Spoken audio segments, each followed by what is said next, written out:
Fill her up. You're listening to the Gas Digital Network. Yeah, I know. Because I can't get right. This is cutthroat. This burns as words pop from a snub nose. This Kurt Metzger and not give a fuck mode. Because I can't get right. Because I can't get right. Yeah.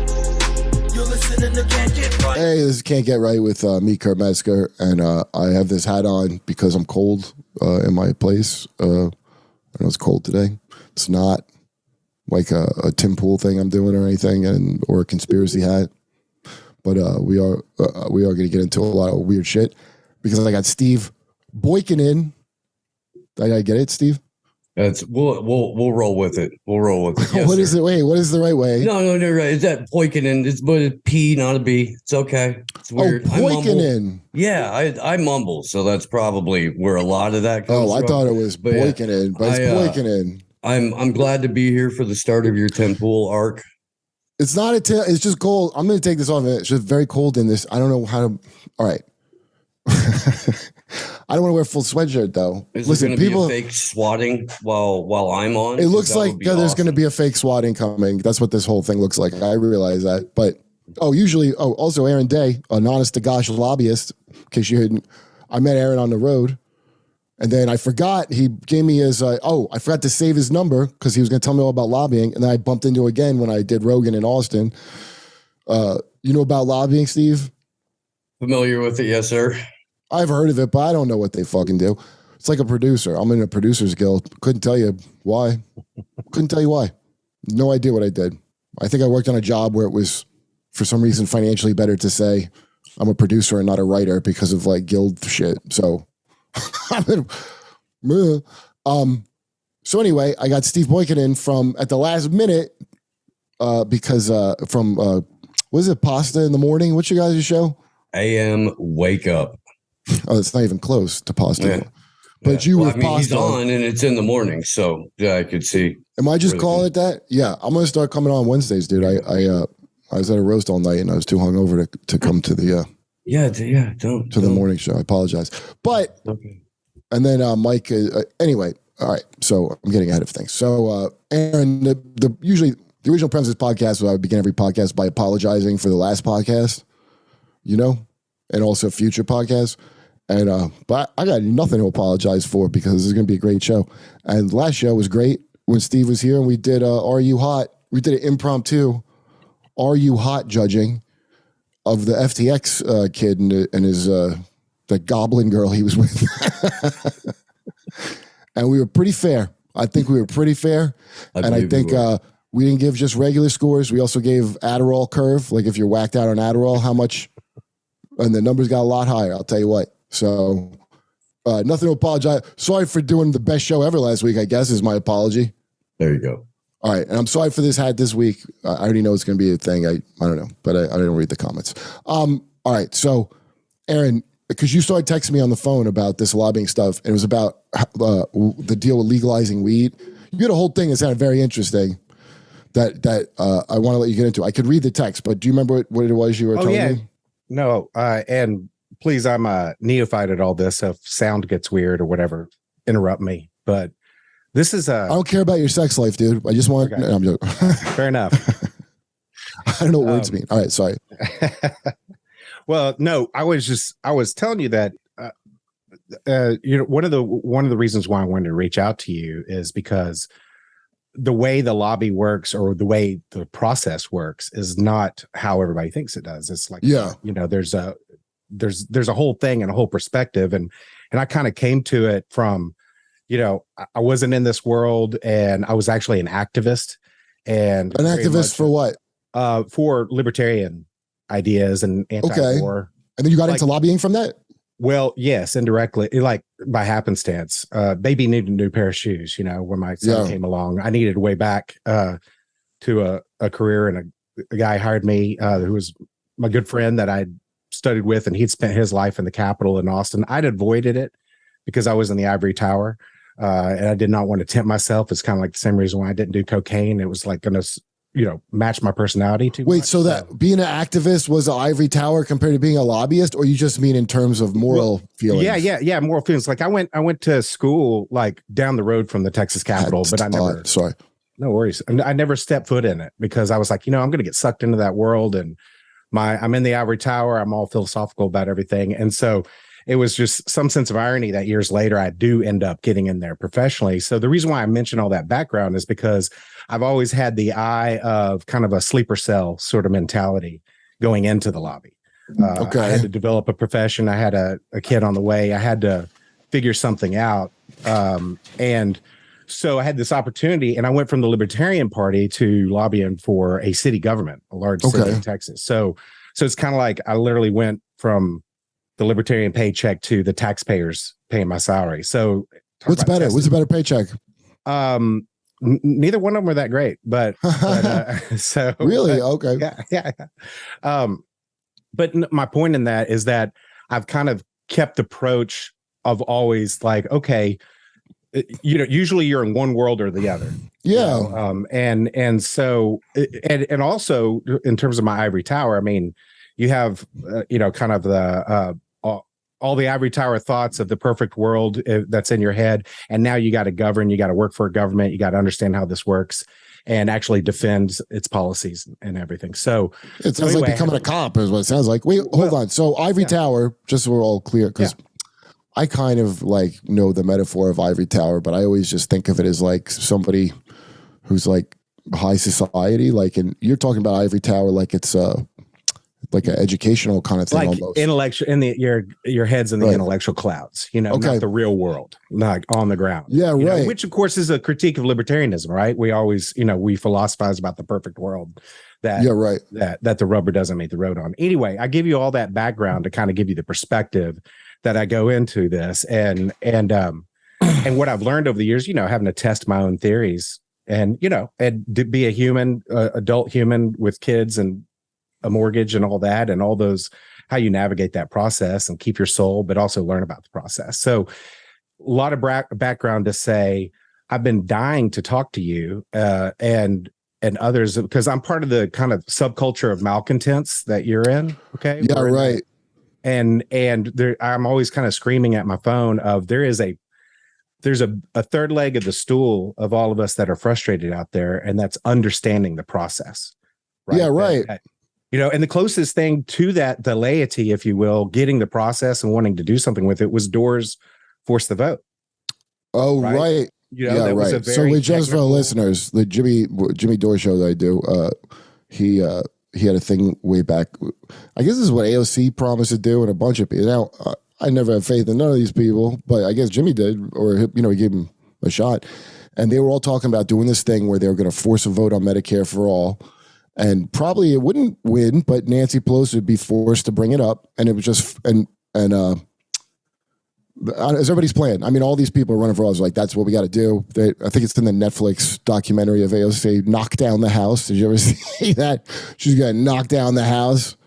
And then all of a sudden, like, no, you can't do that. Kevin McCarthy will become the Speaker of the House. I heard that. This is before I really was on Jimmy's show even. I would hear that. And I'll be honest, I don't know who the fuck Kevin McCarthy is. He must be the worst if he became the Speaker. And he's worse than Nancy Pelosi. He must be the devil. And by the way, now that I think the Democrats are offering to help him become Speaker of the House, by the way, quick update on that story. Mm-hmm. And Jimmy started to get something going, right? And all these people were like, I'm not supporting that, or actively trying to fuck with him while he was trying to get that going.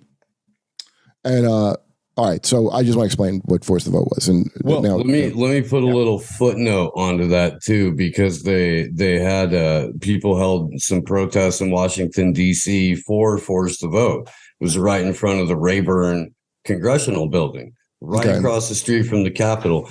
I was there because I was in D.C. for some Julian Assange stuff.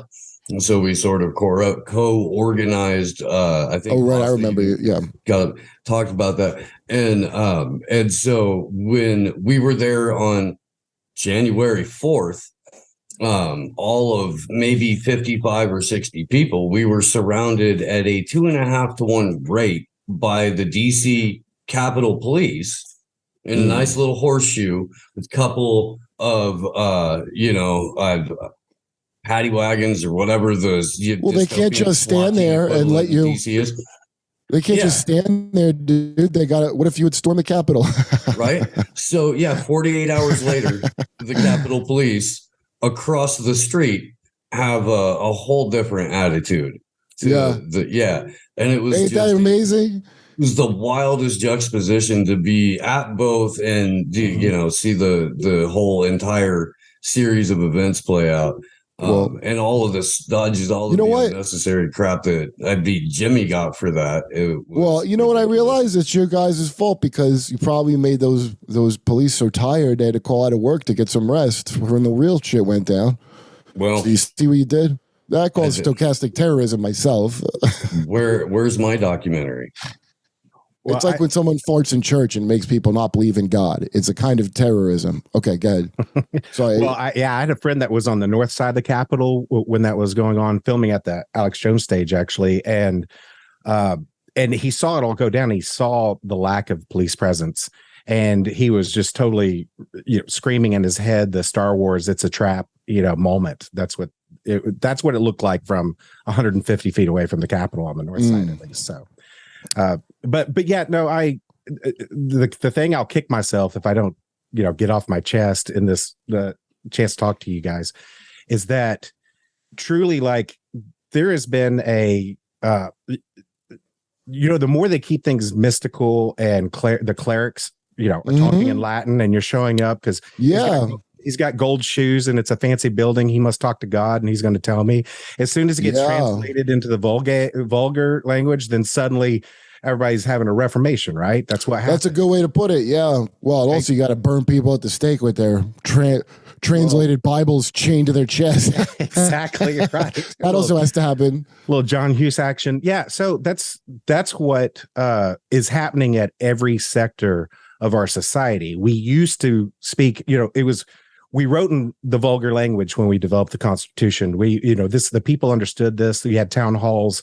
It was all about accessibility and everybody being a part of the process. Nobody's doing it professionally, et cetera. But what they do is they Latinize every sector of our society. And the first thing they did. Good way to put it, dude. You're right. That's what they call the death of expertise when the Catholic Church didn't have everything just in Latin, only they could translate. That's right. It's the death of expertise, like they say in the paper. Yeah.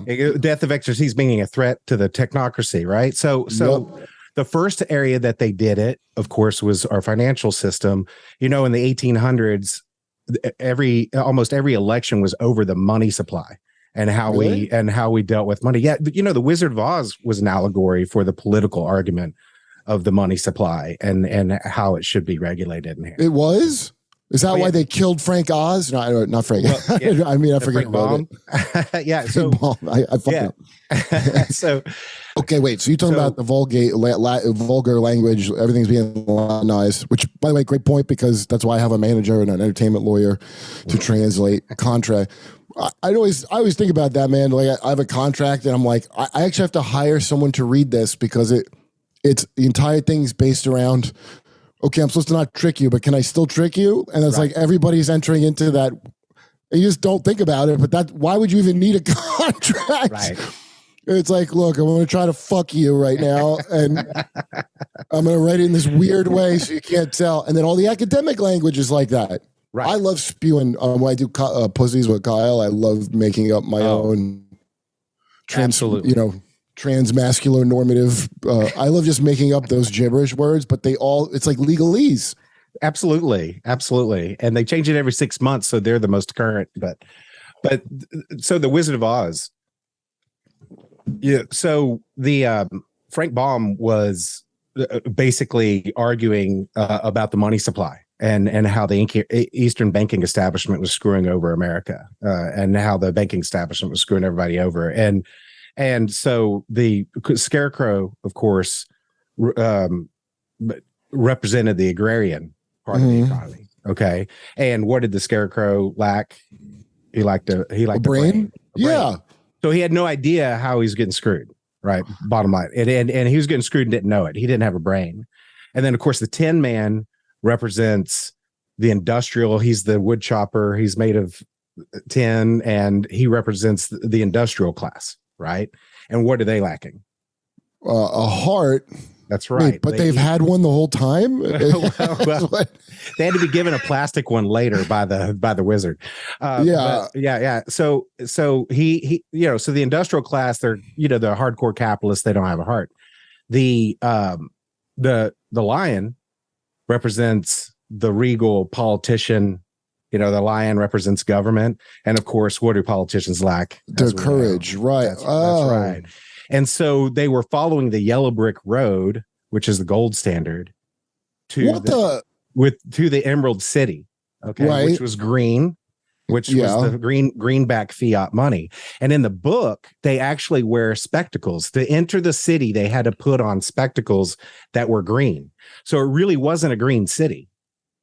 They had to wear spectacles to give them the illusion that they were in an emerald green city.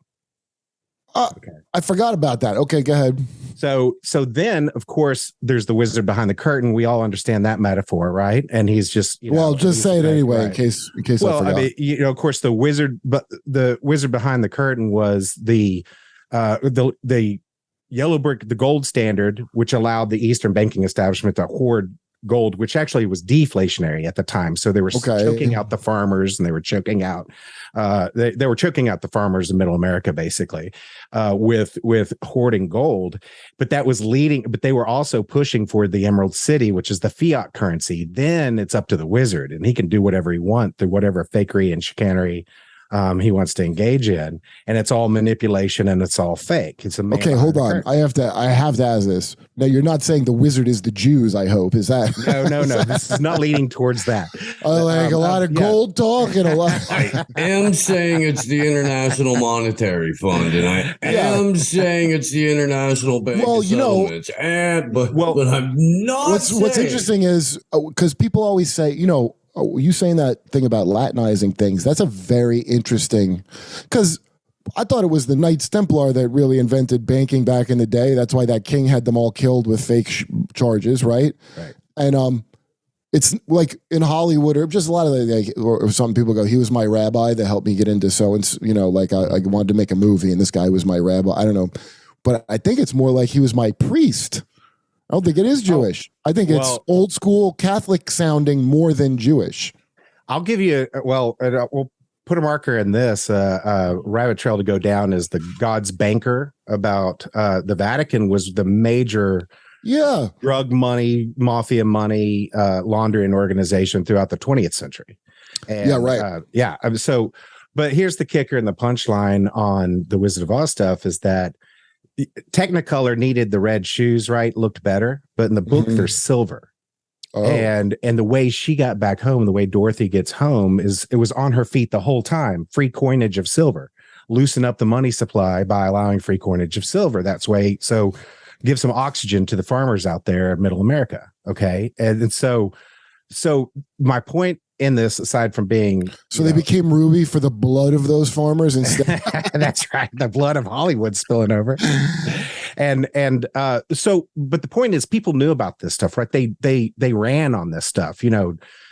Jefferson kills the bank, then Jackson kills the bank, and then we haven't had this conversation since 1915. Okay. What about when the gold stand was that with the reserve? There wasn't a peep about it, though. I mean, people went along.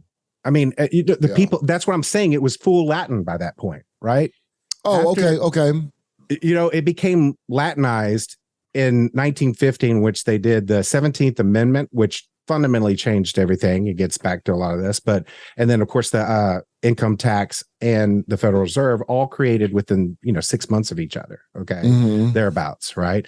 And they're all integrated. They're all very important to get Latinizing a lot of this stuff. So that's the financial sector. And what my big thesis of the afternoon with you, Kurt, is they are Latinizing our process too. People don't understand how government works anymore.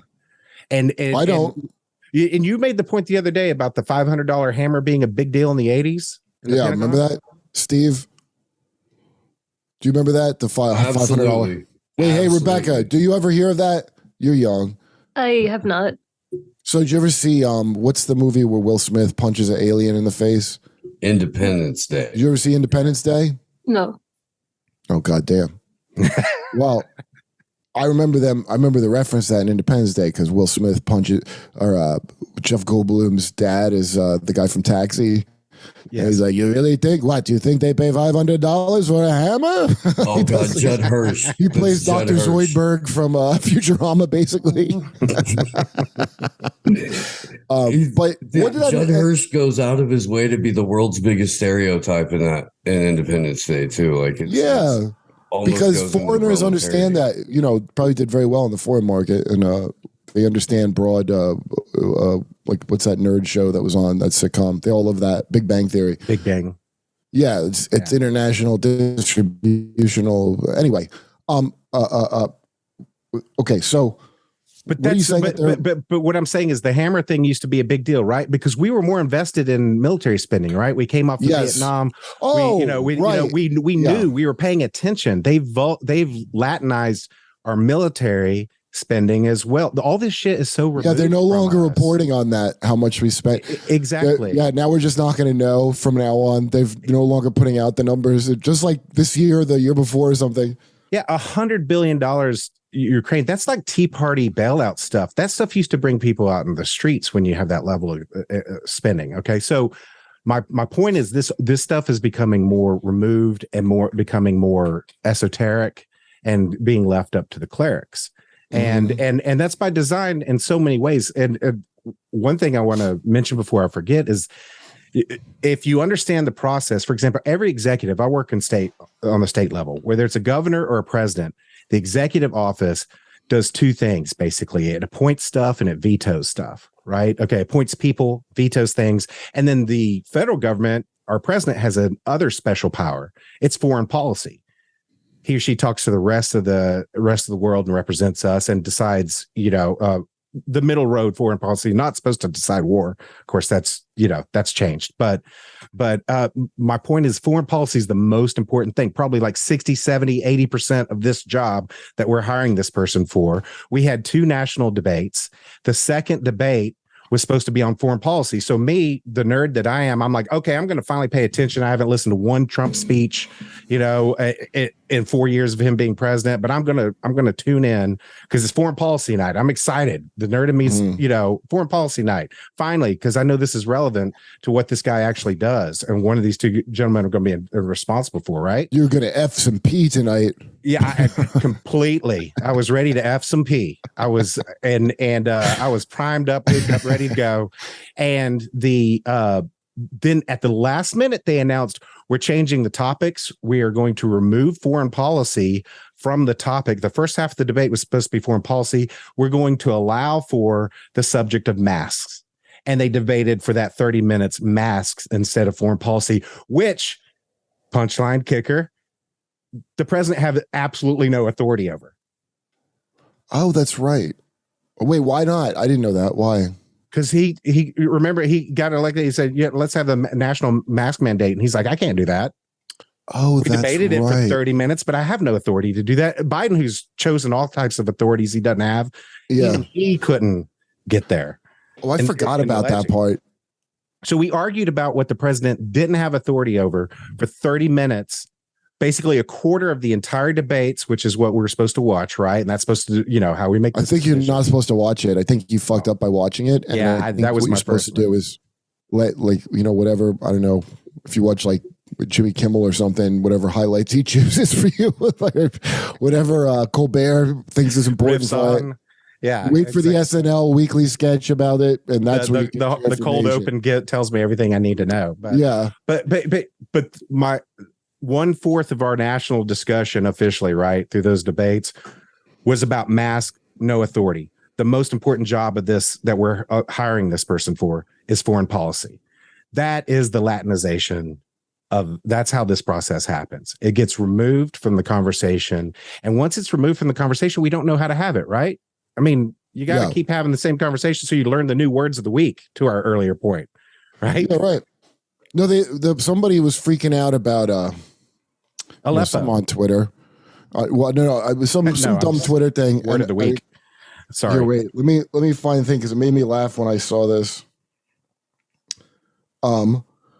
Okay, so some guy, I don't know if he's what Jimmy's tweeted, but some guy said, I don't understand this notion that Twitter is free speech. Right wingers love going to church. Can they say whatever they want over there? No, because they also have conditions. So I just happened to see this. Now, I've gone my way not to go on Twitter, but that's too sweet of a thing. And I was like, yeah, dude, that it was church for shit libs, and now it's being desecrated because deplorables are allowed to fart in the church. Like they're letting them fart in our church, and like it's so bizarre in Vatican, like the whole thing. And they're all like, what you put on when we tell you to put it on. You get the amount of boozers we tell you. Don't question the science like it's fucking Jesus Christ. It's amazing. It is. You can take the people out of the people out of religion, but you can't take the religion out of the people. We are hardwired for religion, and that's why, with the climate change and the party stuff and the COVID stuff and all these things, if you grew up in a religion, which I know you did, right? That you could see through. We predicted in my religion, Jehovah's Witnesses, we predicted roughly the same end of the world. We didn't know the exact date, but about the same as climate change. If I had to have the parallel of climate change is going to end the world and Jehovah's Witnesses saying the world's about to end any minute, they're pretty much the same timeline. Any minute now, it's all over. And, gradually, I used to joke about it, about how, because I didn't grow up with this stuff or give a shit about who's president. Like, and, you're in the world, not of it. Yeah. And I thought God was going to kill all of you. And it's awkward for me now to be here with you not dead. And I didn't, when Trump got in and I was in New York and they were acting like it's the end of the world. And I was like, well, they say that, but get your teeth fixed anyway. Don't put it off until yeah, exactly. Armageddon, because could be longer than you think. Take your canoe, not the helicopter. But yeah, the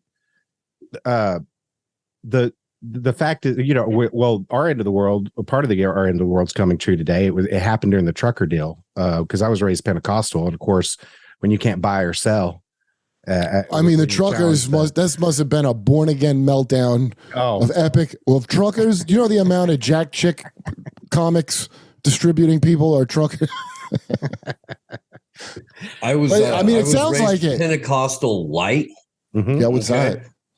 Church of God, you still can't dance, but like Ben Avery, Ben Avery, I thought was Church of Christ, and he said I went to Footloose Church, and I didn't know he meant literally. Is that what that is? Baptists are that too. The Baptists are like that too. No, Church of God, like there's an offshoot that does snake handling that we weren't that cool, but we still had like the tent revival thing once a year. And you didn't dance in the tent revival? That was a big part of Pentecostal. No, man. My version of it. No, his holy roller was tambourines and dancing in the. Sounds a little bit dancing. Black to me. Yeah, didn't they split that convention so they couldn't have to hang out with black people? Like, wasn't that the original schism? Well, I think the holy roller version of we called it Pentecostal. It was more Assemblies of God, which kind of did a bank shot from the West Coast. But I think the Southern tradition, I think, was black. Southern religion that spilled over into the white population, because a lot of it's kind of West African in its approach to things too. But I thought that it was called the Southern Baptist Convention or something. There was an actual yes, yeah, and that was over segregating. As far as I know, I could be off, but I could have swore I just read something about it. But that's where you got your First and your Southern Baptists. Probably. Yeah, then that's probably why Elvis was so devastating with his hip motions and his gospel sounding. Yeah, it's culturally over the last 30, 40 years, the same energy that's gone into traditional religions, spiritual belief systems, whatever. All of that's been pushed into the state, whether it's from academia or whether it's from media or whether it's from entertainment. It doesn't matter. They've just taken the energy that we all basically have. I say this over and over again until people are bored and want me to stop, but I believe you. But I almost call it more of, although I didn't consider this Vatican thing that Aaron said until just now, but I was like, people say it's religious. It's almost an anti-religion is how I looked at it, like an anti-hero or something. We're like, because the Jehovah's Witnesses are like, hey, what do you guys believe? Whatever, we would be like delighted to tell you all about it at length. Whereas when this horse shit started, the real fucking bullshit dripping out of academia started trickling down to the dum-dum classes through internet, they were like, I had never heard some of the nonsense things that are pretty common to hear now. And I heard them first. Other people didn't believe me when I'd be like, "Do you know what's coming out?" And they're like, "No, it's not like that." Because I think they just assumed it was silly college kids were going to grow up and boomer out, and they did, but they kept they kept all the grossest. But the thing, they would go, "I don't have time to educate you. You don't have time. I have to change my entire modality for you, but you don't have time to tell me why." Okay, I'll read it. And I read all this shit. Well, Catholics aren't evangelical. I think That's it takes right. that old world structure. You're talking I didn't think of that. Religion. Because I'm firmly from a unconscious bias of a Protestant-derived thing. That's right. Or, trained to spread the word. That's right. That's right. That's right. This is like fucking Catholic, this shit. You're right about that. It's the cathedral. That's why I think that's such a great, I got that from Smith and Malice and everything, talking about it in terms of the cathedral. I think that's apt. That's what we're talking about. Described in regular media is that it's like anti-Semitic. And the funny thing is it's anti-Papist. That's right. So basically what Aaron is doing here is confirming everyone's Jesuit conspiracy theories today. So you could put the beanie back on, Kurt. That was not that was a kufi. Okay. That was I forgot to tell you guys, I believe ISIS is our last defense against intersectional feminism. I don't know if you guys want to, I should have notified you what you were being a part of, but GoFundMe. I was already growing out the beard. I lobby for ISIS myself. I don't know. They've been doing great work with America in Syria, and I think that they've really turned it around. And I said this on Rogan. I was like, isn't it cool of Islamic radical terrorists to just stop? That was nice of them. Yeah, right. That was the number one fear of I'm still taking my goddamn shoes off like they didn't stop. But they did stop. Remember the peace dividend? No, remember the peace right after 1989, 1990, when Clinton first got elected, we're like, how are we going to spend the peace dividend? We've been spending all this money on the Cold War. Now we're not going to have to spend money on defense. But that sounds like they called it the peace. Is that your just your money from your taxes? Well, that's right. That's right. But the point is at one time Americans thought war was not perpetual. In fact, that was in our lifetime. In fact, it was in the early 90s. I do remember that because they were like, well, from now on, it's going to just be forever. And I remember that right during Iraq. That's the thing. And you're like a naive fool if you thought that there should be an end to this at any point. And then. Well, and there's a cycle to this, too, because I remember I was, I'm like an anti-Clinton person, the way someone that came of age in the 70s is anti-Nixon, just kind of because I was that age. Right. But I just remember at the time going, man, I wish we had the Cold War back because they turned the enemy on the Americans. Suddenly it was all about militias and the right wing. And I wish we had the radical Islamics back. That came right. That's what I'm now saying. Nerds are the enemy. After 9/11, it was like, whew, thank God they're moving away from middle America. They're pointing their guns outward again. And then, of course, Afghanistan. Right. And then now, but before, yes, I forgot about that. That was all the Waco shit and all that before. Yeah. And that's the last time it was about. I looked up around 2011. I was just because there was always debates about Islamic terrorism. Or maybe later than that. It was when Sam Harris, fucking notable genius Sam Harris, got in a fight with Ben Affleck on Bill Maher. Whatever the fuck that was. I thought Ben Affleck sounded like it. And how Ben Affleck was stupid. But he was right, but he was stupid because he was calling it racism. Because if you're not religious people don't understand religion. It's bigoted to say someone's Muslim and the mother, but it's not racist, Ben. That's the dumb part. Mm-hmm. But that's how people, I don't know, secular people they'll never get their head around. Right. But even though they have so many of them.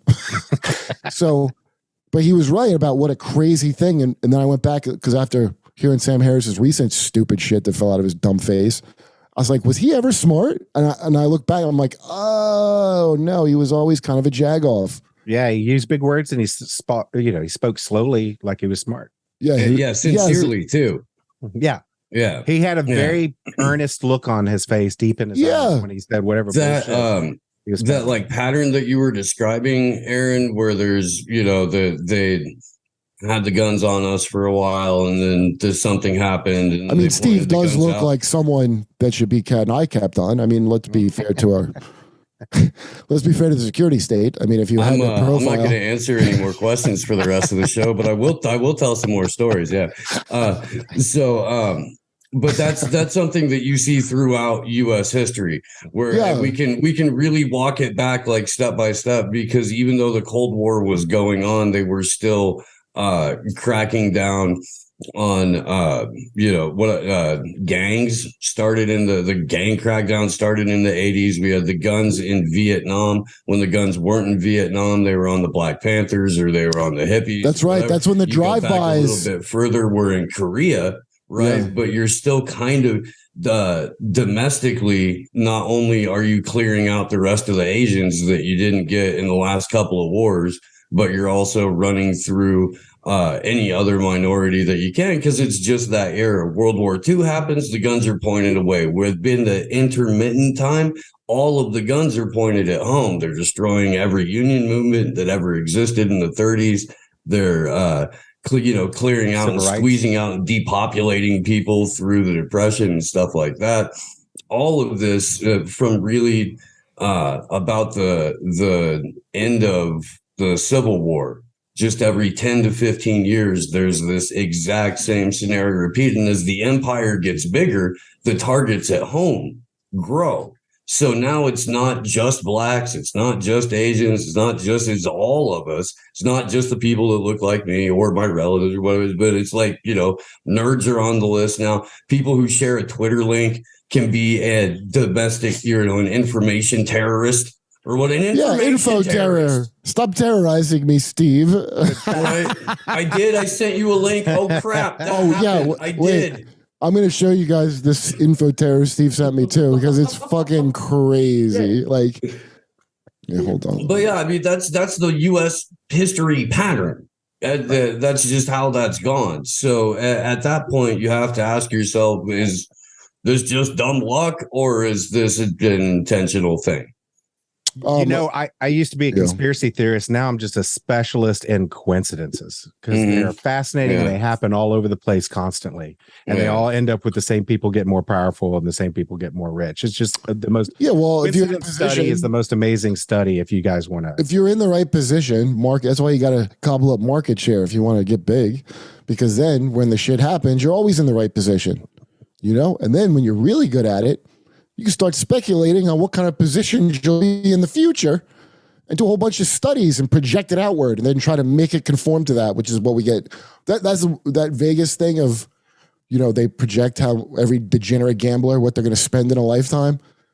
And like, it never would have occurred to me, like, although obviously it should, like, you don't think they're doing that at every level of everything, just projecting.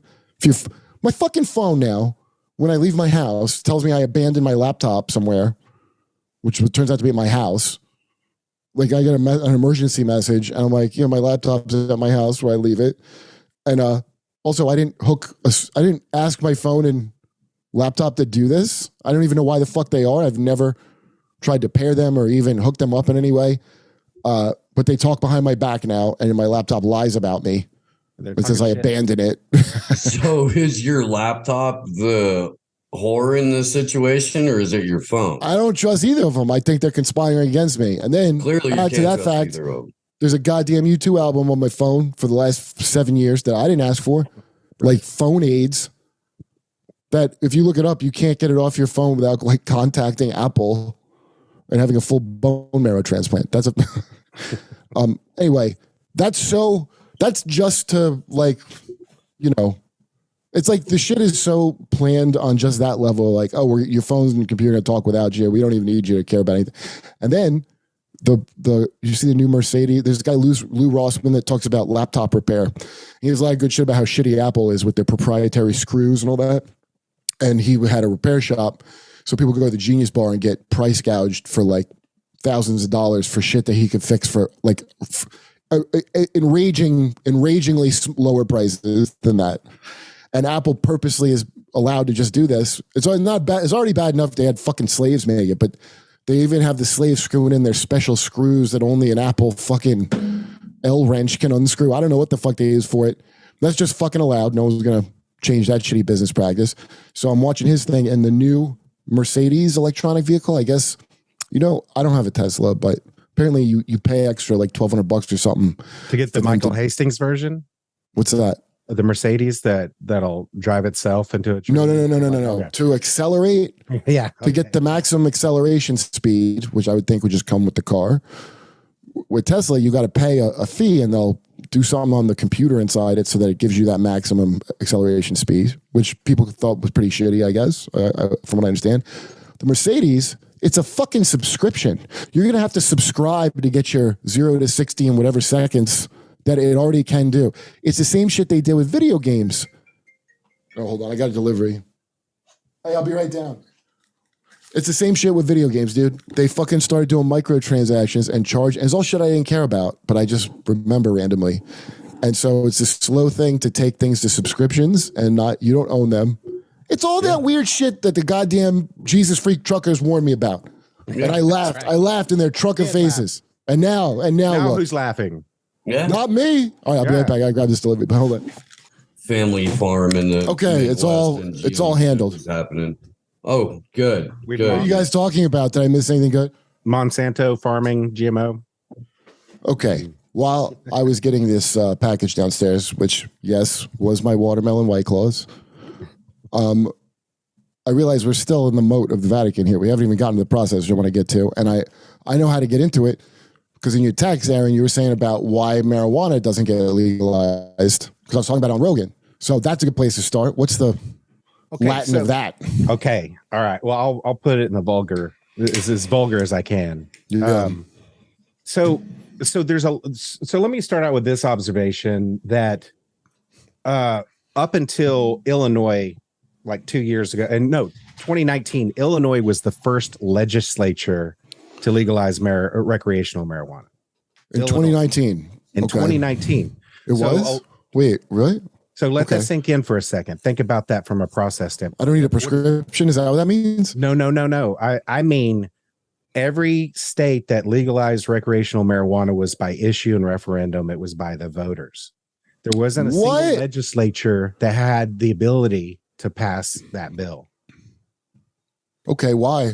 So that's my point, is the game theory, the way legislatures work, it is very hard. Well, the short version is if I vote for a marijuana bill, okay, I'm not going to get anything. I'm just doing the right thing, but there's no lobby on the other side of it. There's no constituency that's going to pat me on the back. There's no celebration. I just did the right thing in that moment, right? But if I do the right thing, then because it's such a charged issue, am I going to invite the 5% of my district or just the two really loud people in my district that are going to raise holy hell on me and send in flyers with big marijuana leaves in my primary if you're a Republican, or, is that what they do? Hell. Yeah. Oh, absolutely. It's like burning a cross, but they put a big marijuana leaf on you. Scared the boomers and the old people. Well, not the boomers. The boomers should be for it, but but in the past, so the point is, why should I catch any flack at all? Right. And so I don't want to have that conversation. So every job of leadership in every legislature and Congress is to avoid that question from coming up. Now, is that the hill you want to die on? It's another goddamn hill you want to die on. Yeah, That's the concept. That's the concept, right? So the game theory of it is, no one cares. The legislature doesn't care about marijuana. I make broad brunch, but in Texas, let me tell you, in Texas, people think, oh, Texas is religious, fundamentalist, whatever, conservative. They'll never. No, I'll tell you, since the 2000s, when I've been in it for 20 years, since the beginning, the majority of the legislature could care less about marijuana. They're not motivated by it. They're not scared of it. Yeah. Everybody knows about it, but no one wants to take the vote, right? No one, and leadership's job is to keep that conversation from going to the floor where they'll have to take that tough vote. Okay. And reap whatever they have to reap in their. So everything's based on not having to vote on tough things. Yes. The whole structure. That is the goal. To keep getting funded. Yeah. That's the whole, and not just funded, but just so I don't have to spend more money, right? Like if that bad negative ad shows up in everybody's mailbox, I got to spend twice as much money to counteract that ad, so it's there's a lot of elements to it. It's not as simple as, oh, money goes into the pocket. In fact, in some ways, our government did a lot better when there was more overt corruption. Like the old school Texas days, like this had dried up quite literally before I got involved. But like even in the late 90s, the Democrats still controlled Texas from the legislature, right? And it was still old school. And they actually did a lot of things that governed and that the people wanted because they were paid real hard money cash by the people who really mattered. Like there used to be a thing called walking around money, where at the end of a dinner, it was a tradition. It was ceremonial by the end of it, where the legislator lifted up his plate at the end of dinner and there was some gas money. No, it was called gas money. Okay. And there was some gas money. Okay. Underneath the plate. And then actually when the Republicans took over in Texas, they were a little more, stiff and conservative and uptight, and they were coming from like a reactionary, standpoint. So not only did the alcohol go away, but the funny money went away, and then things got a lot more serious. And frankly, it got a lot more politicized. It got a lot more symbolic, and so some of those basic governing things couldn't happen anymore because it just changed the. I don't know if this. It's almost like Vegas going. It's like Vegas going corporate when the mob was out of Vegas. It becomes a little more evil in some ways, right? It's less human. Like Jimmy said it when actuaries to learn about degenerates instead of just going off their street knowledge. The mafia was the human touch, is how Jimmy put it when I brought that up. He's like they were the human touch of Vegas, and now, that's why everything seems like, oh, wow, that's creepy as shit.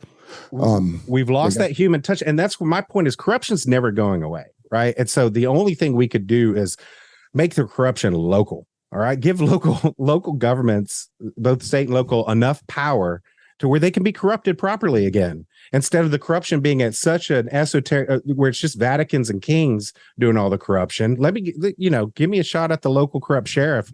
Because at least I can play in that smaller pond. Okay, am I making sense, or is that? Do you think in terms of local corruption? Do you think you say never have a scenario where Sheriff Joe Arpaio can bring Steven Seagal to drive a tank into some guy's house on loan from Baton Rouge again? Is that what you're doing? Now that's some local ass corruption. It's getting harder. We want Seagal as the point man on this chicken fighting ring that isn't even a chicken fighting ring. But now that was a classic guy like that. But now that it's moved away from the local, more pedestrian and frankly, more overt corruption, it's become national. Like it's the cathedrals gain more power as a result. It's become it's getting. It's becoming the kind of corruption. Way back when I was in college, and somebody showed me Alex. It was my first heard of Alex Jones. I've never been a fan of Alex Jones, and I rolled my eyes at this video too at the time. I still kind of do, but when he invaded the bushes, that retreat they go to with the fucking Hall of the Mountain King playing on it's like a stage play, the cremation of care ceremony. You know what I'm talking about? Bohemian Grove, and at the time with a film crew. Okay, I'm sorry. I'll you go ahead. Well, here's what I thought at the time when I saw it. I was pretty young.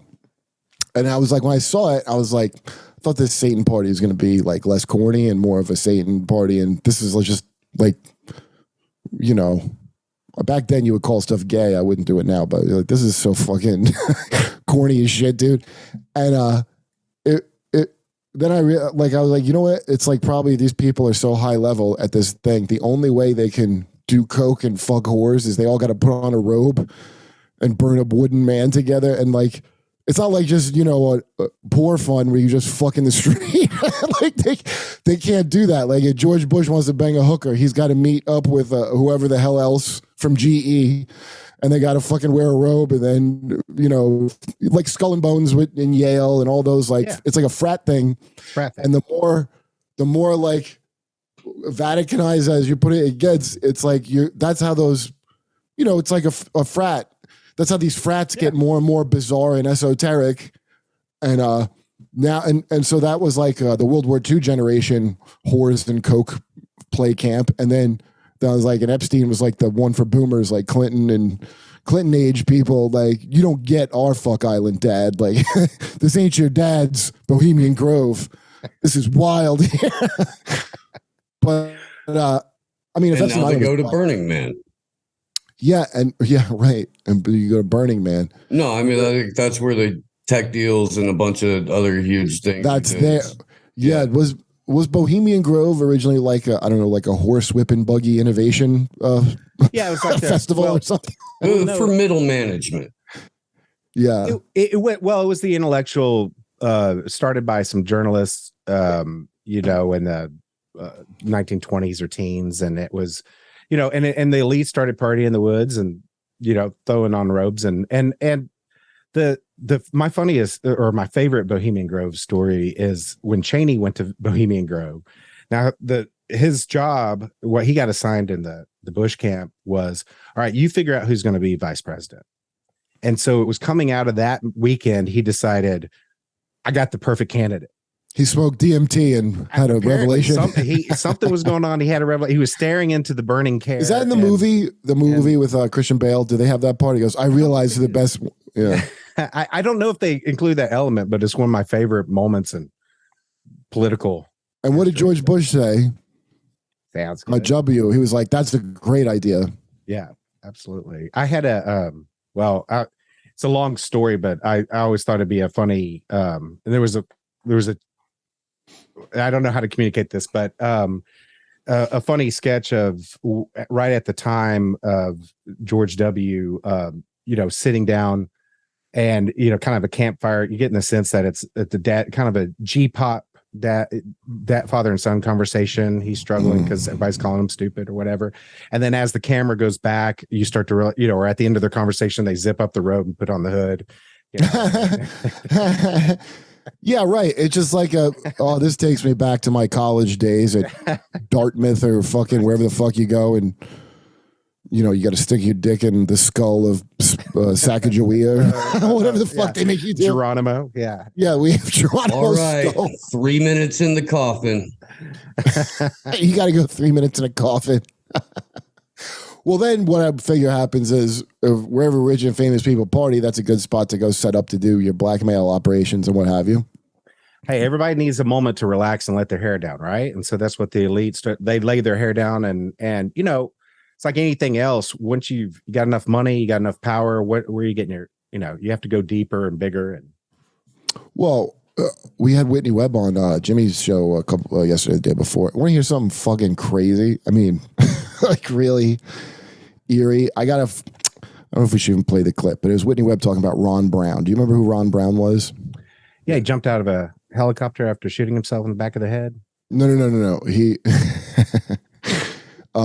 well, I just mean who he was before that, because this is before. He was Commerce Secretary, and he was also the chairman of the DNC. And I remember him from when W was in, just vaguely. Now I don't remember all those things, but I remember he was the head of DNC, and he was like against the Republicans. And I remember pundits at the time didn't like Ron Brown, and then he became Commerce Secretary, right? Yeah, and right. And he died in a plane crash in Croatia, and he was like and so I didn't know this other stuff about, but what I remember was I thought helicopter too. I thought that too. It's not helicopter, but that's how I vaguely remembered it.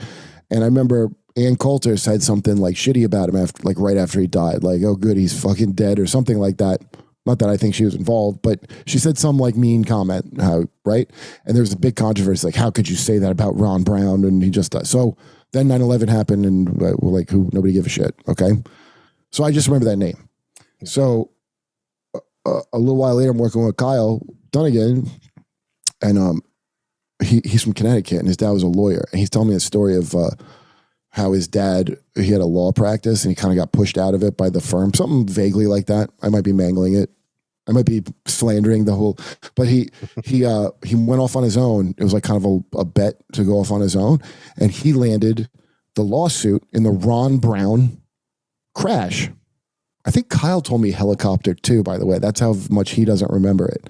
But his dad had helicopter. Yeah. And so what Kyle told me was, for lawyers like that, like that was like the golden goose. He kept saying helicopter. It was a plane full of 30 commerce fucking law people that were vital to all died in this thing, and the settlement was fucking enormous because of this faulty navigational system.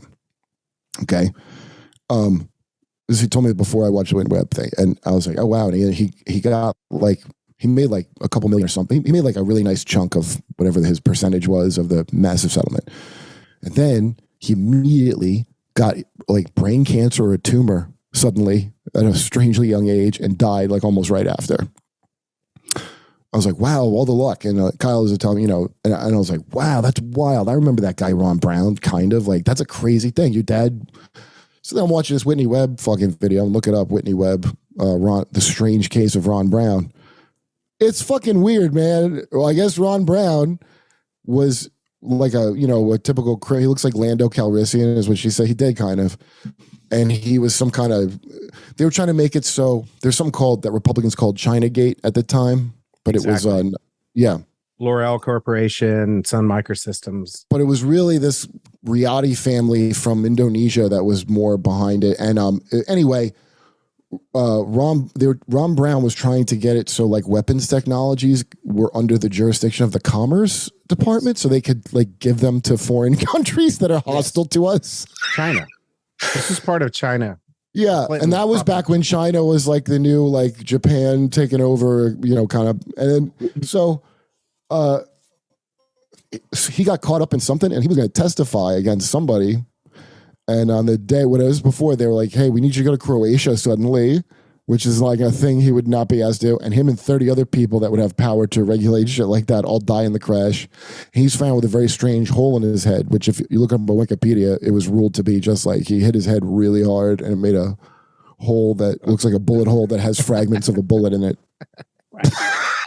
Again, coincidence studies is the navigational guy. The guy who's wearing navigation was found dead with a gunshot wound to his chest of suicide by shooting his own chest. Well, you don't want to go out in a crash. What if you break your legs? You're just not dead yet. So better to end it on the plane while you're in mid-flight. He hit his head. Maybe he talked to Ron. They had a pact. Don't try to blame the vaccine for this now, God. So wait. So he. I'm watching this and I'm like, this is the craziest shit I've ever.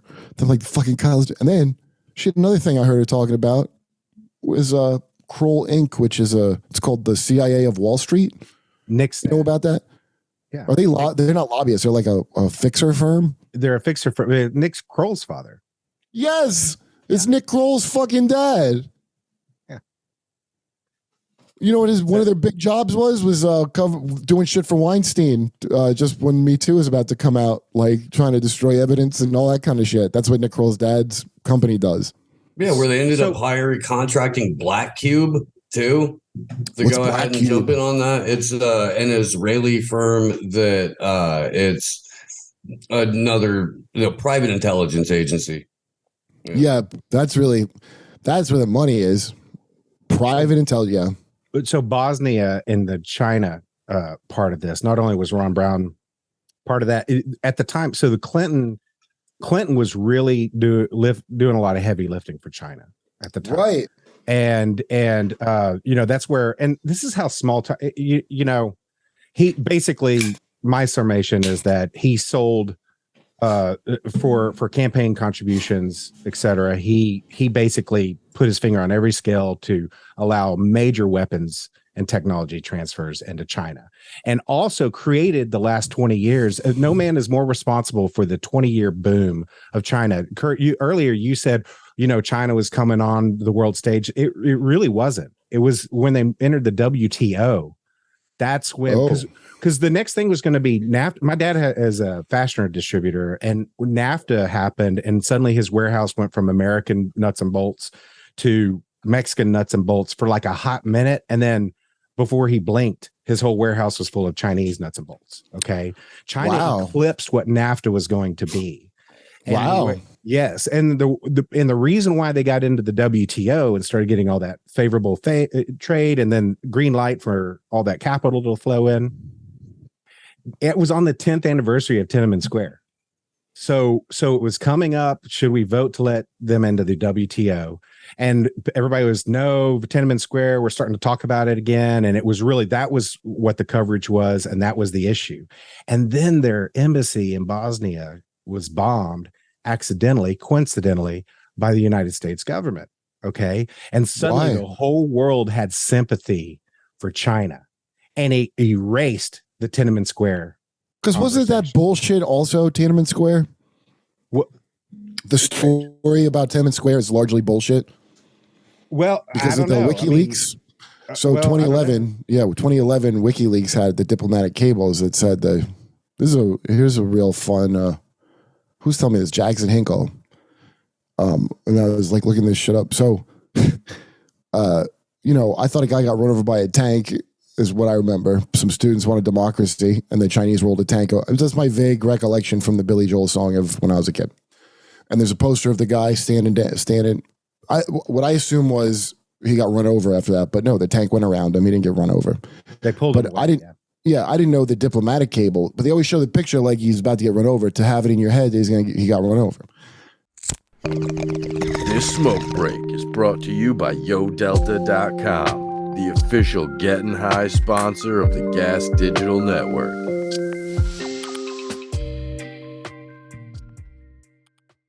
What do you call it? The diplomatic cables that WikiLeaks put out in 2011. I didn't know about this until very recently. I never read WikiLeaks.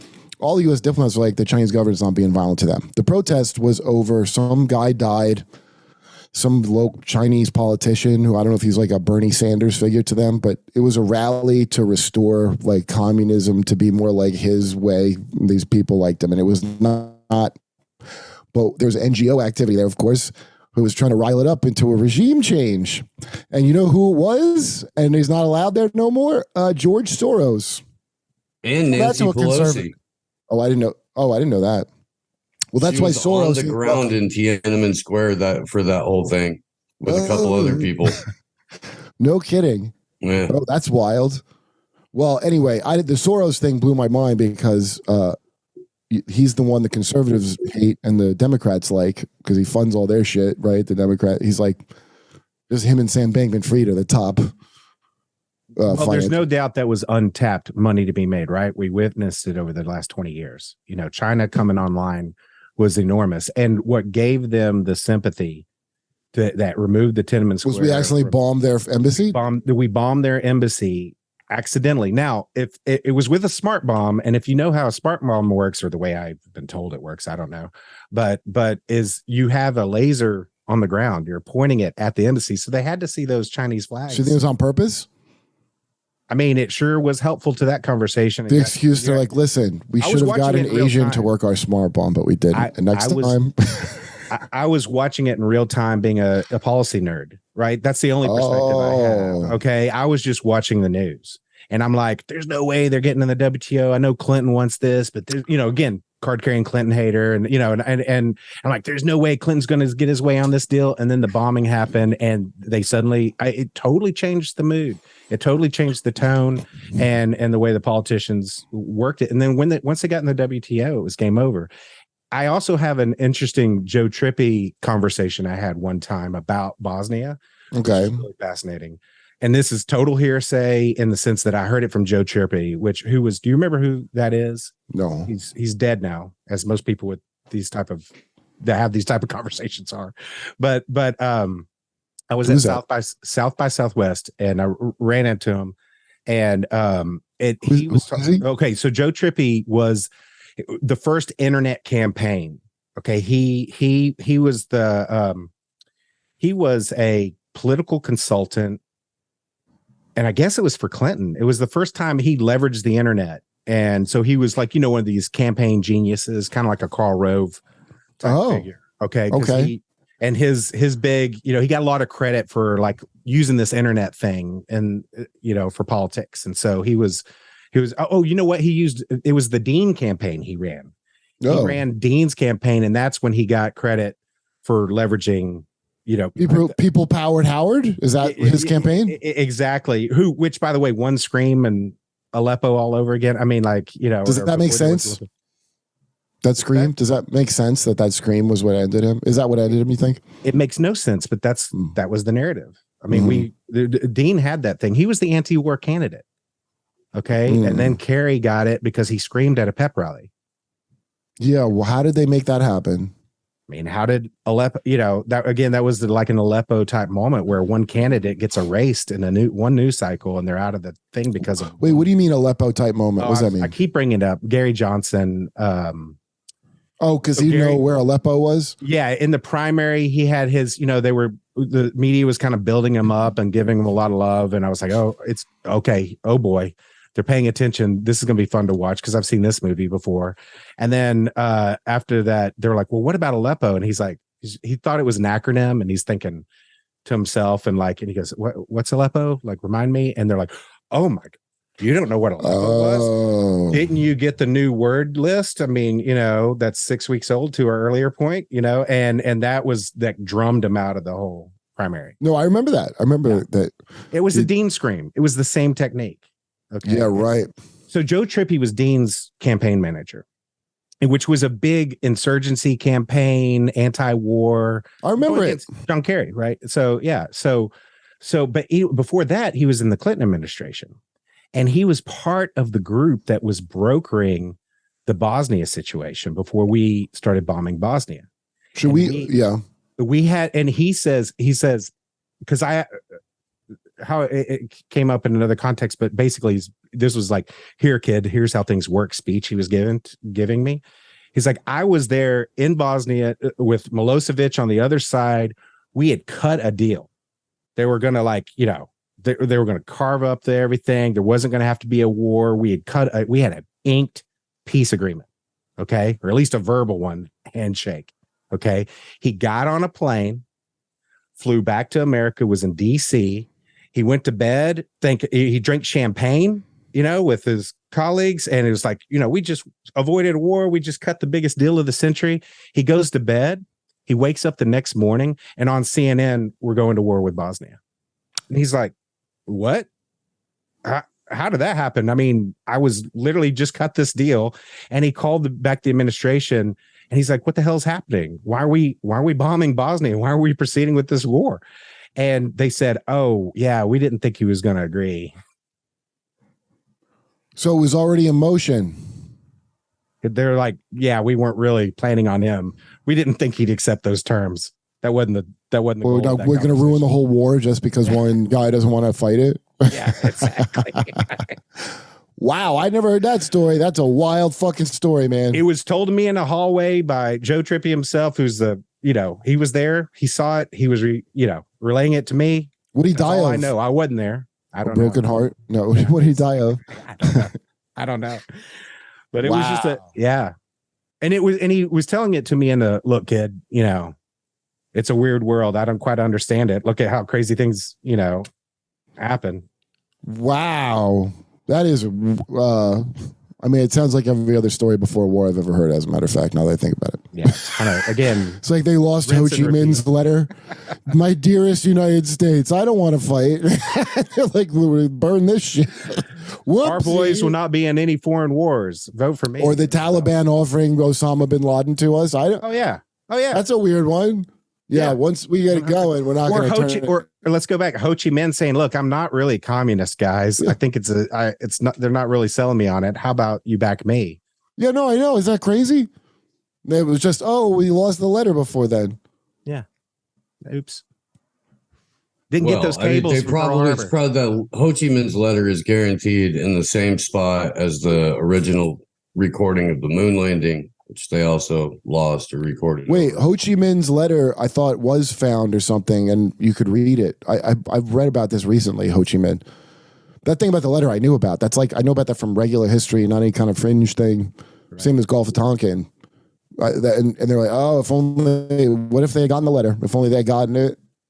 If the cables would have came through to Pearl Harbor, different history. Yeah, there's a lot of those with all these wars of, it turns out it didn't have to do it. But forget it. Yeah. What's wild in Fredericksburg, Texas?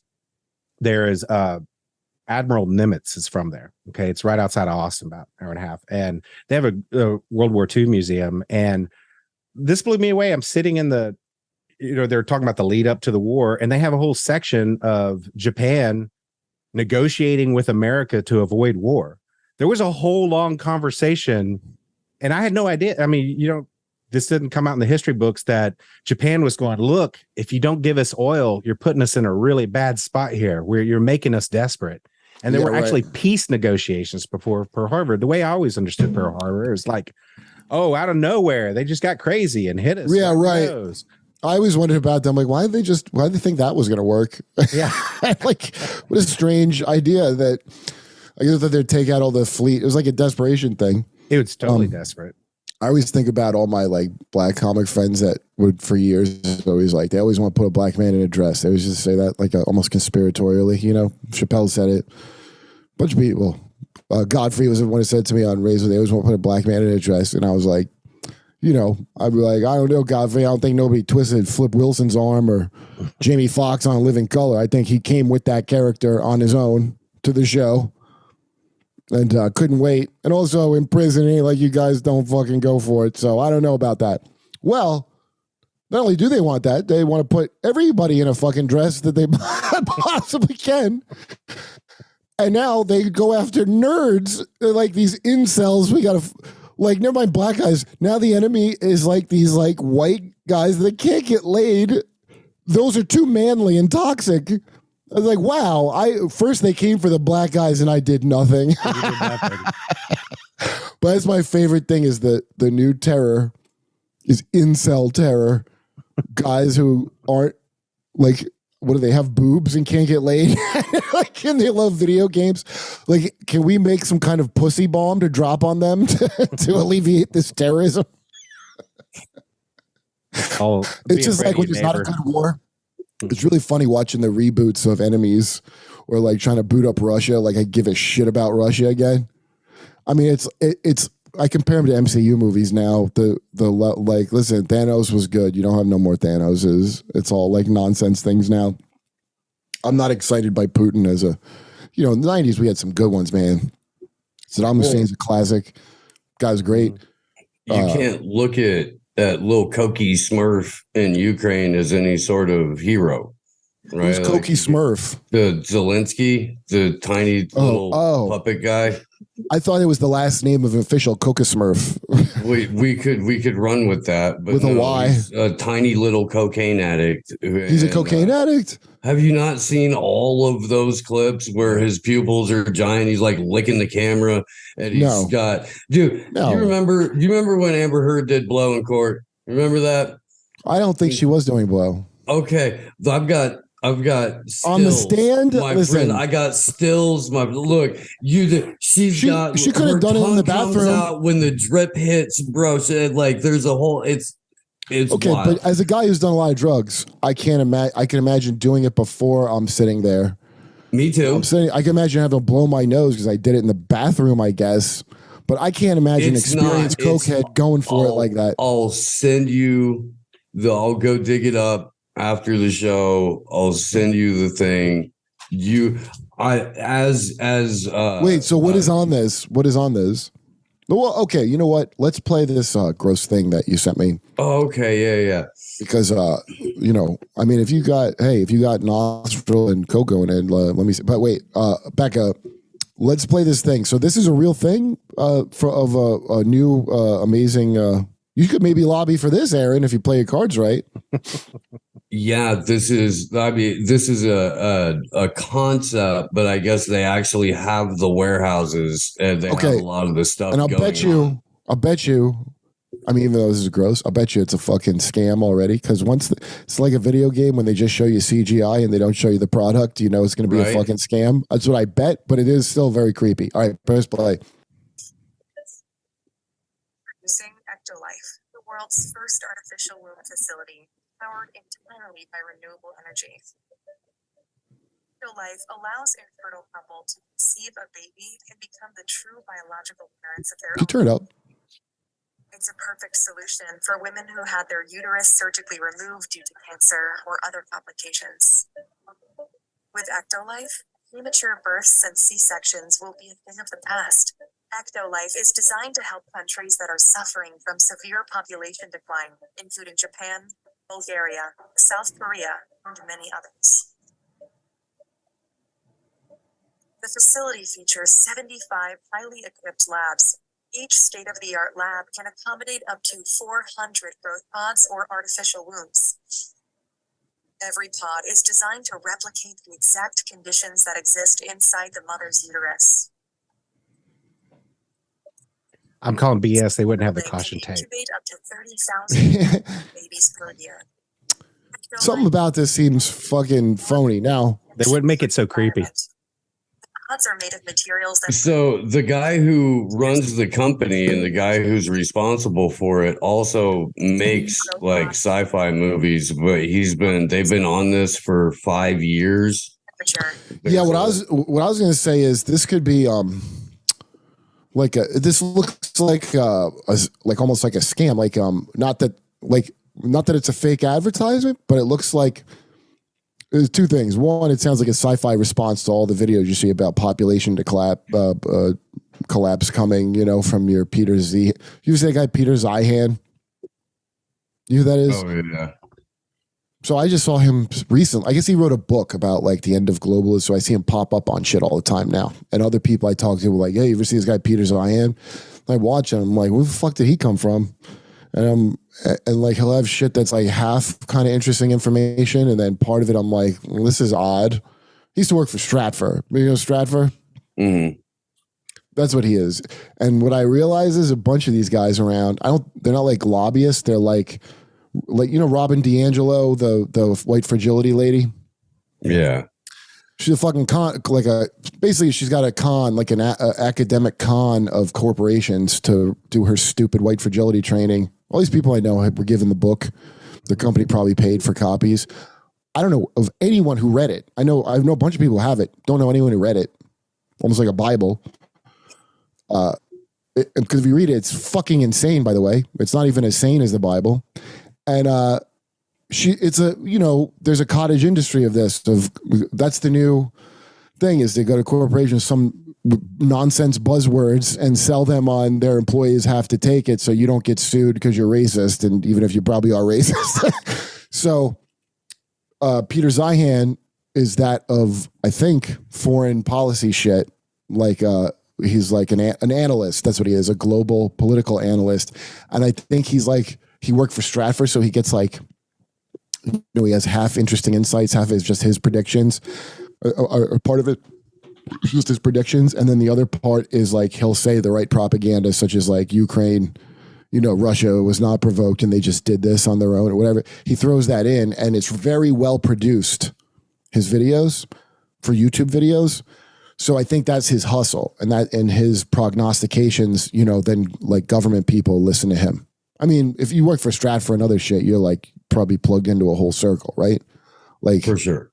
When you actually go to lobby, what is it you have to do, by the way, Aaron?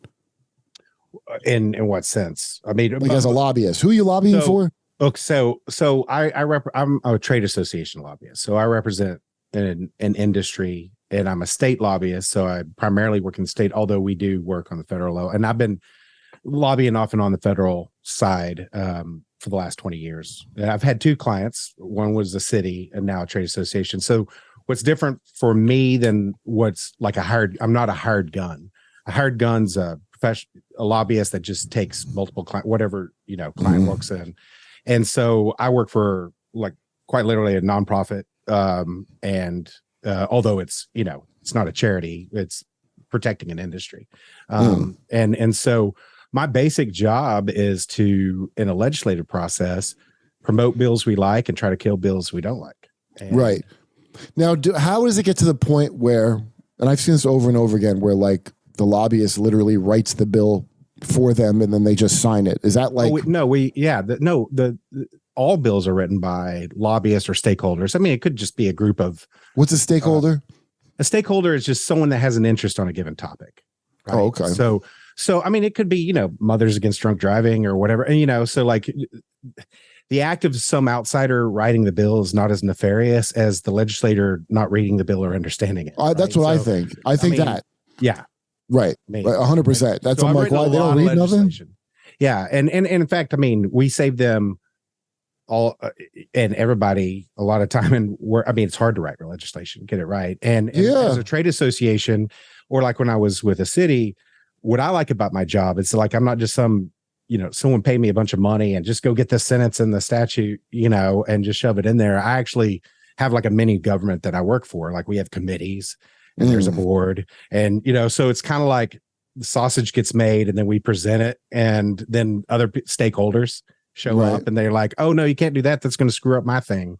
But it's still like some kind of people, there's still like compromise and discussion, and it's not just some fucking. That's what it is. I mean, it's all and that's where, like, kind of pulling the camera back from your basic question, like when people talk about campaign finance or all these things, there is competition, right? There are competing interests, and that's a healthy thing, and that's where I'm always advocating for more people to have more lobbyists in the mix, and everybody should be a lobbyist, right? We need citizens lobbyists. Like if I, when I'm ready to retire, or if I had, FU money or whatever, I would literally be a citizens lobbyist. Like, okay, guys, no one is paying attention to this, but it affects all of us. Like, yeah, right. Someone's got to push back against these sugar quotas. Sugar's costing too much money because the small groups over here doing something that we don't feel or care about.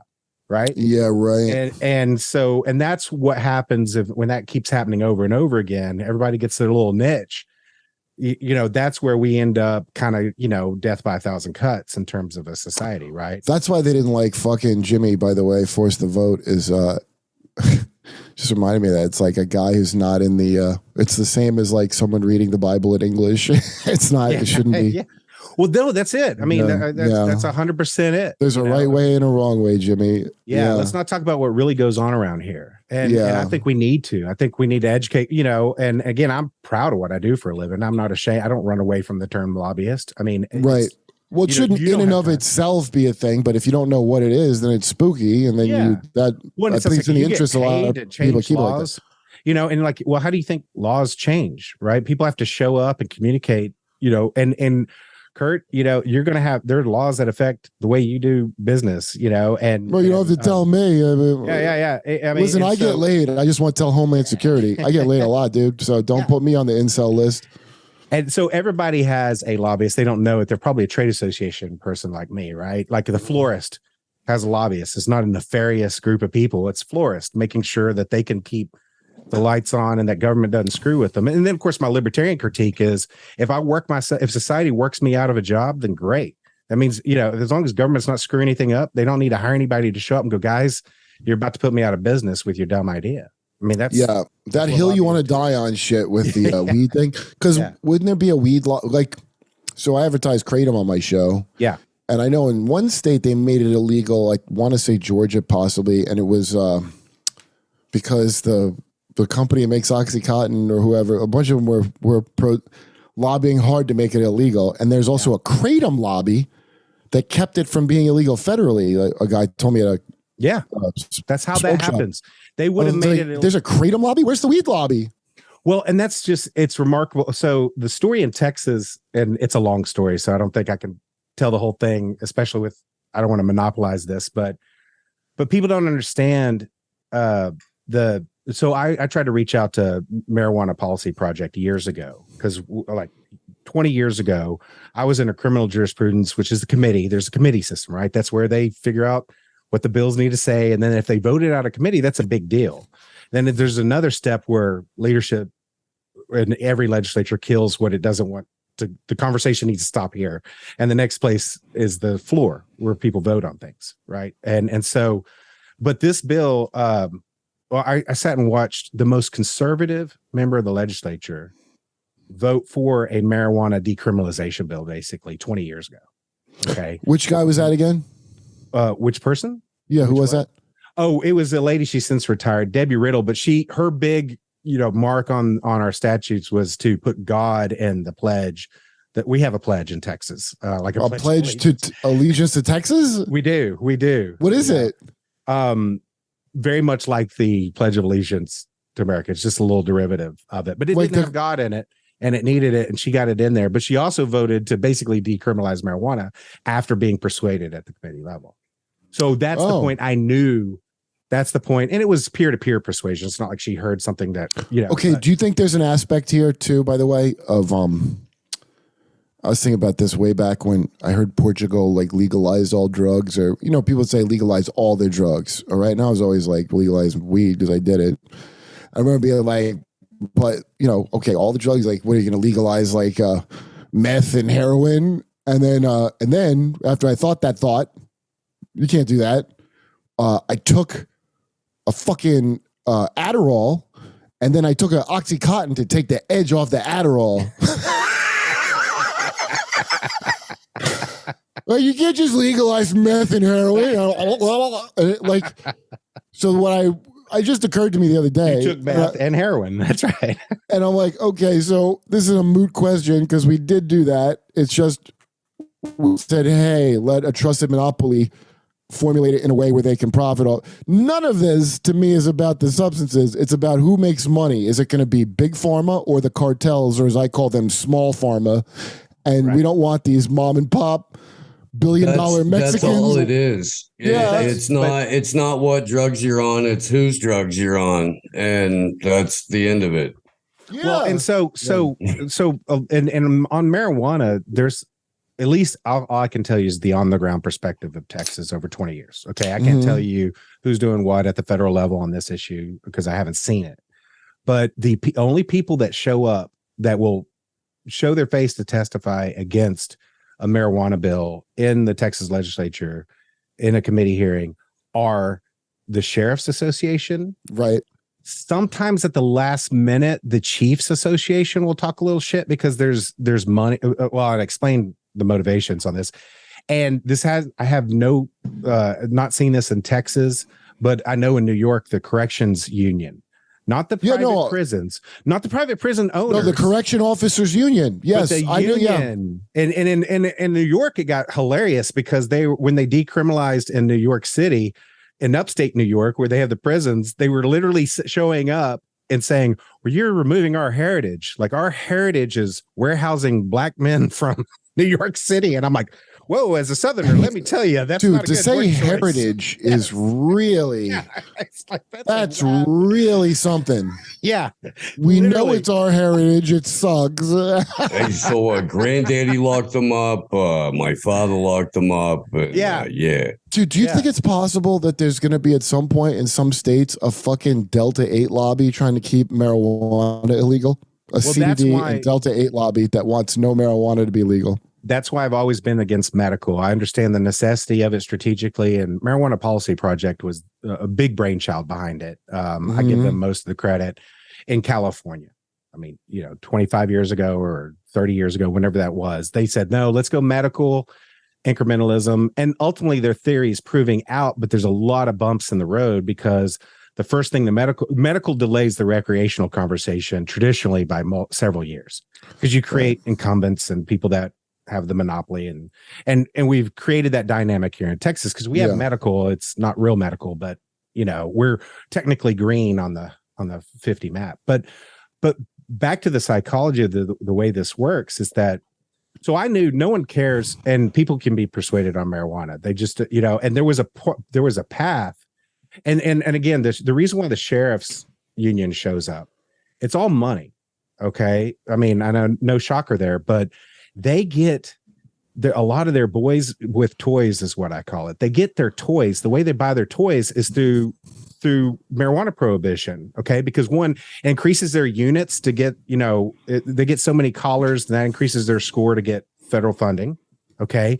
And then on seizures, when they do asset forfeiture, they get all that and they get to buy their SWAT team in the middle of Sticksville. I mean, Uvalde was the only county in Texas or that doesn't have a SWAT team. Okay. Well, they seem unusually incompetent. Yeah. I mean, the Stickville places have SWAT teams because it's DEA money. But here's the thing: what they do with the seizure that cracks me up is that the DEA. So if you were a sheriff and I seize your SUV with the spinning wheels on it, right? And I auction that off and I have a pile of cash.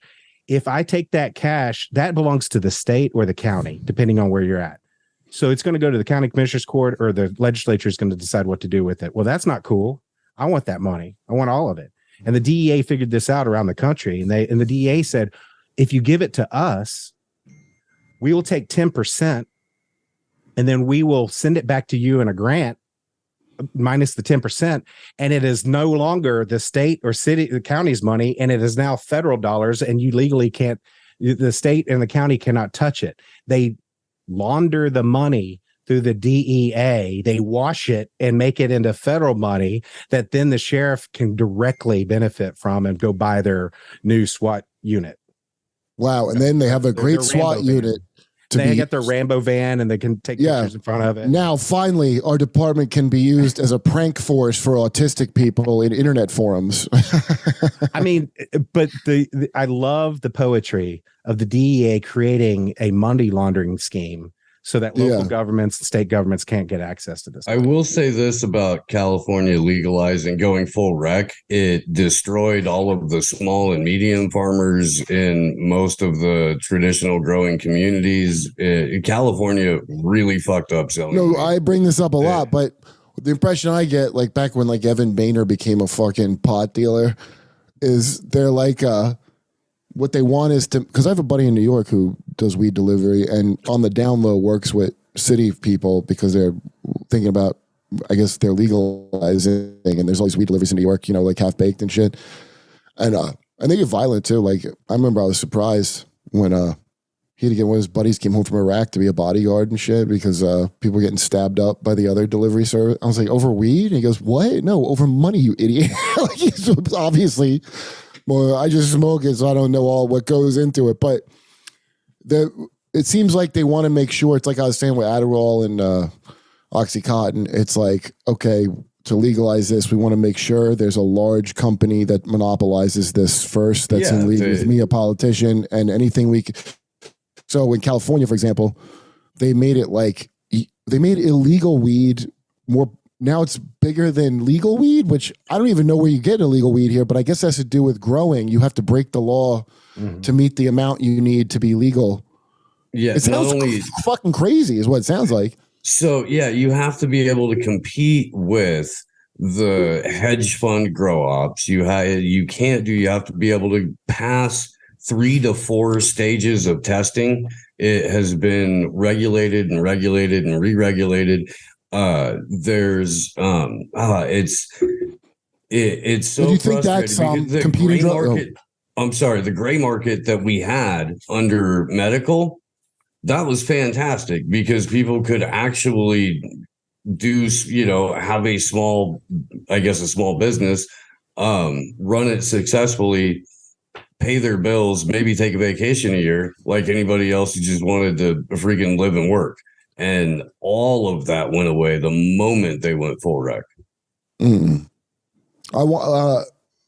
It's not the full rec though. I think it's the nuts and bolts of. Well, yeah, I mean, it was written by the hedge funds, the John Boehner that you were talking about, those kind of people. It was written by the tobacco lobbyists.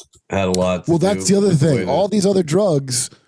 And like beer or whatever would lobby against it or whatever. And I think it was like, what, we got all these regulations on us, but they're just going to come in with weed and not have all the same problems we have to pay for. Well, that's not fair. A couple major tobacco companies, they bought about a total of 12 million acres in California that was farmable land. It was because to grow what? Weed? Yeah, they were anticipating this. Oh, so everybody's investments. It's like the war has to go forward because we already put all the investment into it. Too bad you got a peace treaty. We already got all the investment and the potential of this to be this. So too bad if it doesn't work. That's what it is. So the biggest interest is the winner, is what we've learned today. All right, well, that's how the Vatican works, kids. I'm going to tell you. That was great, Aaron. I really appreciate you coming on, man, because that is a really interesting way you put it to me that I had never thought of before. And especially when you think how Catholic it is, because people always talk about like it's the Jews or some nonsense, and it doesn't follow a Jewish model at all. It follows an old school medieval Vatican model, which is mind blowing to me. Anyway, we guys got to promote anything. You got any lobbying Aaron? You got any big lobbying coming up? I didn't think this would come up, but I do have a distillery. Oh, that's right. You gave me some liquor. Spirits. Yeah. Yeah. And actually, this is Cal Dunnigan's favorite. I hope I'm not speeding to say that, but this is the Cafecito. This is the coffee liqueur. Oh, yeah. Drinking with the oatmeal. He innovated the oatmeal milk with it, or the oatmeal. Oh, yeah. I still got some bottles that you gave me, dude, that I'm going to have the next after party. Yeah. So, but you can get it in California there's a group called Spirit Hub. Okay. And so if you're interested, you can get spirits from all around the country, from little guys like us and places far away. Yeah, right. All right, nice. Steve, what do you got going on besides pot? Well, just tell everybody your stuff that they can catch you out on. Oh, sure. All of the social medias are at Slow News Day Show. You can find me Monday through Friday on Rockfin and Rumble, on AM Wake Up with my buddy Pasta Jardula, 7 to 10 Pacific. Slow News Day, my other show, is every Sunday at 10 on the West Coast. And I'm frequently on Union of the Unwanted with Sam Tripoli and Charlie Robinson, Midnight Mike, and Ricky Varandas. Yeah, kinds of good shit. All right, cool. And you guys, I'm Jimmy Dore Show and Kyle Dunnigan Show. And if you're in the California area, in January, I'm with Louie doing whatever dates he's doing. I don't remember where they are, but it's in January. So if you're going to see Louie, I'm on those shows. That's Can't Get Right. Thank you very much, Steve.